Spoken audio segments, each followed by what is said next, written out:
खाओ डिजिटल, गाओ डिजिटल, देश का बैंड बजाओ डिजिटल। रुपया डिजिटल, बैंक भी डिजिटल और सेना का टैंक भी डिजिटल।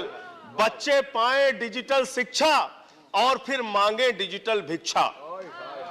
बच्चे पाएं डिजिटल शिक्षा और फिर मांगे डिजिटल भिक्षा। डिजिटल डॉक्टर, डिजिटल गोली, डिजिटल ईद और डिजिटल होली, डिजिटल सड़क पर डिजिटल कार, डिजिटल संसद और सरकार, डिजिटल खेत में करो किसानी, डिजिटल खाद और डिजिटल पानी, डिजिटल दूध और डिजिटल गाय, डिजिटल चीनी, डिजिटल चाय, भर के खाओ डिजिटल रोटी और फिर कर दो। ये मान्यवर इन्होंने कहा है कि 60 लाख नौकरियां देंगे।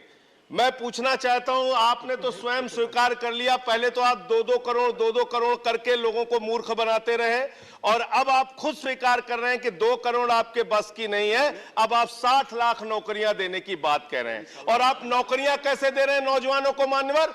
35,000 रेलवे भर्ती के लिए 1 करोड़ नौजवानों ने उसमें फॉर्म भरा और उसके बाद जब उसका परिणाम आता है उसमें घोटाला और गड़बड़ी की जाती है। जब वो नौजवान सड़क पर नौकरी मांगने के लिए निकलते हैं उनको लाठियों से पिटवाया जाता है प्रयागराज में, उनको पटना में लाठियों से पिटवाया जाता है, घर में घुस के लाठियों से पीट पीट के आप नौकरी दे रहे हैं, आंसू गैस के गोले छोड़ छोड़ के आप नौकरी दे रहे हैं। आप कर्मचारियों की बात इस बजट में कर लीजिए मान्यवर। जब कर्मचारियों की चर्चा होती है, पूरे देश के कर्मचारियों की एक ही मांग है, पुरानी पेंशन की बहाली की जाए, पुरानी पेंशन की बहाली की जाए। 40 दिन कोई सांसद और विधायक रह लेता है, पूरे जीवन भर उसको पेंशन मिलती है। 40 साल कोई कर्मचारी नौकरी करता है, उसकी पेंशन आपने खत्म कर दी। पेंशन तो छोड़िए, टैक्स के राहत की उम्मीद थी कर्मचारियों को, आपने इस बजट में वो भी नहीं दिया।